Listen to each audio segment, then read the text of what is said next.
السلام علیکم ورحمۃ اللہ وبرکاتہ۔ بسم اللہ الرحمن الرحیم۔ بیرون ممالک میں مقیم دلدل میں پھنسے لوگ۔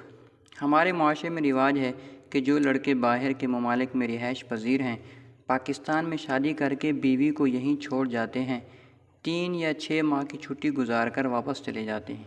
پھر کسی کو 6 مہینے یا سال بعد آنا نصیب ہوتا ہے اور کسی کو اس سے بھی دیر سے۔ مختلف لوگ، مختلف کہانیاں ہیں۔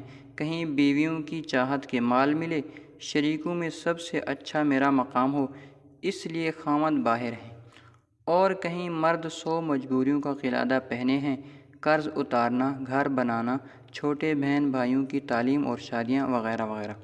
سال 2 سال کی بات بھی مرد و زن کے لیے قابل برداشت ہے، مگر سالہ سال باہر گزار دینا، بڑھاپے اور بیماری کے ساتھ واپس پلٹنا۔ مختلف افراد تذکرہ کرتے ہیں کہ خاوند بیرون ملک ہونے کی وجہ سے خواتین بے راہ روی کی طرف مائل ہو رہی ہیں، اور گھر بھی اسی وجہ سے ٹوٹ رہے ہیں۔ ایک بات جس کا ڈنڈورا پیٹا جاتا ہے کہ ماں بچے کی تربیت کرتی ہے، یہ بات بچے کے چھوٹے ہونے تک درست ہے، لیکن بڑا ہونے کے ساتھ ہی لڑکے ماں کی بجائے باپ کو کاپی کرتے ہیں۔ انہی بچوں کی شخصیات مضبوط ہوتی ہیں جنہیں والد اور والدہ دونوں کی توجہ ملے، اور جس تیزی سے حالات بگڑ رہے ہیں، مرد کی دوہری تہری ذمہ داری ہے کہ وہ اپنے بچوں پر نظر رکھے، اپنی بیوی کو توجہ دے۔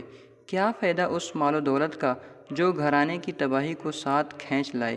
کتنے ہی ایسے گھرانے دیکھے جن کے والد سر پر نہیں اور اولاد والدہ کے قابو سے باہر ہے، اور ایسی صورتحال میں عموماً خواتین بھی نفسیاتی مریض بن جاتی ہیں۔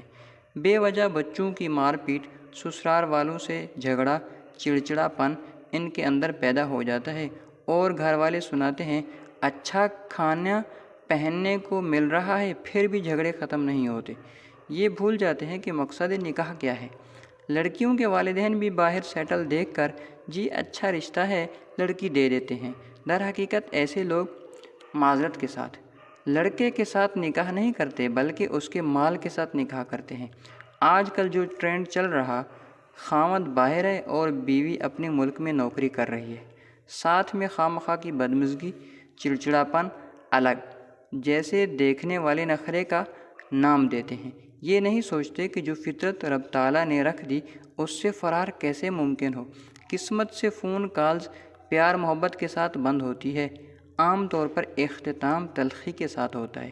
اگر آپ خواتین سے پوچھیں تو قلیل تعداد ایسی خواتین کی ہے جو خاوندوں کے بیرون ممالک رہنے پر راضی ہیں۔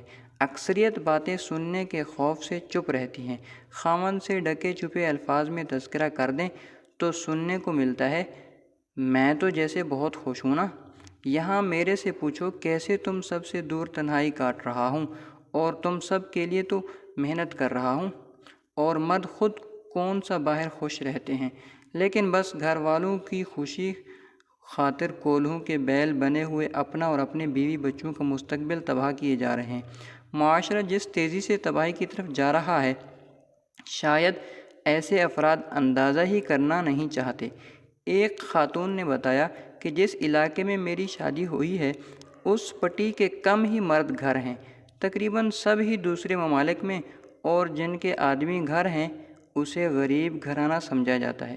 رشتہ داروں نے زور لگا لیا کہ اپنے بیٹوں کو باہر بھیجیں، 5 بیٹے باہر کمائیں گے، باپ کا سایہ بھی سر پر نہیں ہے، مگر ساس یہی کہتی ہے تھوڑا مل جائے مگر بچے اپنے گھر والوں کے ساتھ رہنے ضروری ہیں۔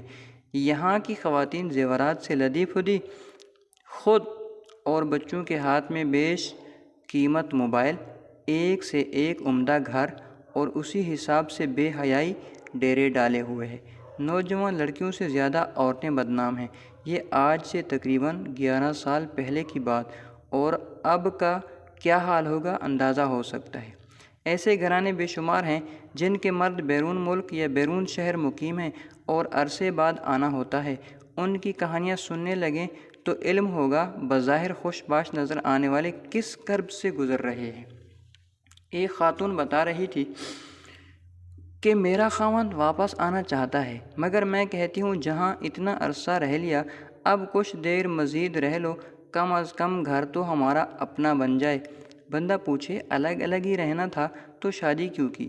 اکثر جانتے ہی ہوں گے کہ کنواری خواتین کی نسبت بیوہ خواتین کے نکاح جلد کرنے کا کہا گیا۔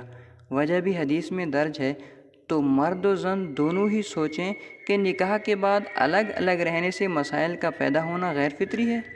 جہاں خواتین بے روی کا شکار ہو رہی ہیں، مرد حضرات کا بھی یہی حال ہے۔ اپنے ارد گرد پر نظر دوڑائیں تو علم ہو کہ کس دلدل میں پھنسے جا رہے ہیں۔